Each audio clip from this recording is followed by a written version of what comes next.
सुरुङ मार्ग आयोजनाको कार्यालयमा स्थानीयले आक्रमण गरेपछि थानकोट नागढुङ्गा सिस्ने खोला सुरुङ मार्ग निर्माण कार्य ठप्प भएको छ।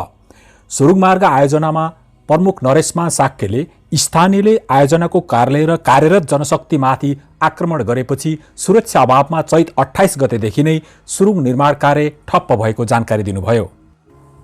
उहाँले भन्नुभयो, आयोजनाको कार्यालय काम गरिरहेको जापानी इन्जिनियर र कामदारमाथि सांघातिक आक्रमण गर्नुको साथै गाडी लगायतका भौतिक संरचनामा समेत हानि पुर्याएको भन्दै जापानी निर्माण कम्पनीले काम गर्न नमान्दा काम ठप्प भएको हो।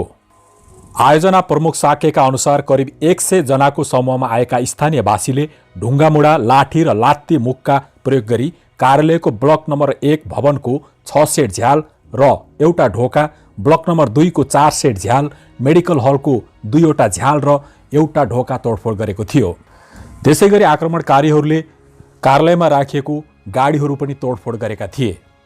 निर्माण कम्पनीका विदेशी जनशक्तिमाथि कुनै पनि बहानामा आक्रमण गर्नु निकै नै संवेदनशील भएको बताउँदै प्रमुख साक्यले राज्यको तर्फबाट सुरक्षाको पूर्ण प्रत्याभूति नभएसम्म काम पुनः सुरु हुन नसक्ने स्पष्ट पार्नुभयो।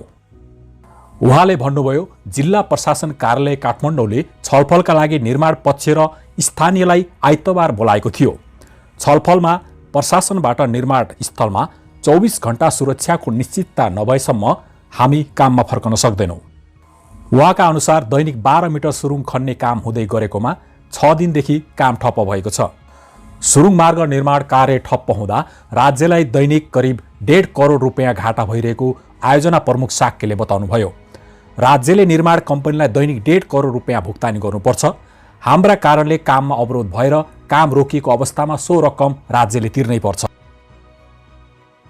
आयोजना प्रमुख साक्यले सुक्खायामका कारण काठमाडौँ उपत्यकाभरि नै पानीका मुहानबाट पानी कम आएको बताउनुभयो। उहाँले भन्नुभयो, पानीका अन्य मुहान जस्तै त्यस टोलीको पनि मुहानबाट पानी कम आएको हो, मुहान सुकेको होइन।